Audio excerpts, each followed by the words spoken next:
நீங்கள் college முடிச்சும் arrear வச்சுருக்கீங்களா, இல்லை ஃபைனல் இயர் ஸ்டூடெண்ட்டாக ஒரு நல்ல கவர்மெண்ட் ஜாபுக்கு போகணுன்னு ஆசைப்படுவீங்களா? அப்போ உங்களுக்கான வீடியோ தான் இது. இந்த வீடியோவை லாஸ்ட் வரைக்கும் ஸ்கிப் பண்ணாமல் பாருங்கள். என்னோடய சேனலுக்கு ஃபஸ்ட்டு டைம் வருவீங்கன்னா இந்த சேனலை சப்ஸ்கிரைப் பண்ணிக்கோங்க.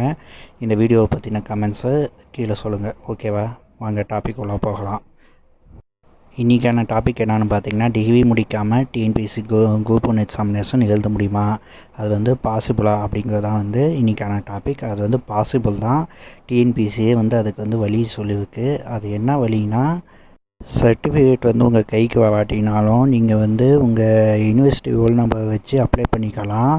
ஆனால் ப்ரிலிமினரி மட்டும்தான் உங்களால் எழுத முடியும். மெயின்ஸுக்கு கண்டிப்பாக சர்டிஃபிகேட்ஸ் வேணும். அதுக்கான போர்ட்டலையும் ஆப்ஷனையும் அப்போ ஓப்பன் பண்ணி விடுவாங்க உங்களுக்காக. அப்படிங்கிறத டிஎன்பிஎஸ்சி தெளிவாக சொல்லியிருக்காங்க. டிஎன்பிஎஸ்சி 2020 குரூப் 1 நோட்டிஃபிகேஷனில் பேஜ் நம்பர் 8ல் 2வது செமஸ்டரில் இதை தெளிவாக தந்திருக்காங்க. வேணால் படித்து பார்த்துக்கோங்க. லிங்க் டிஸ்கிரிப்ஷனில் தரேன்.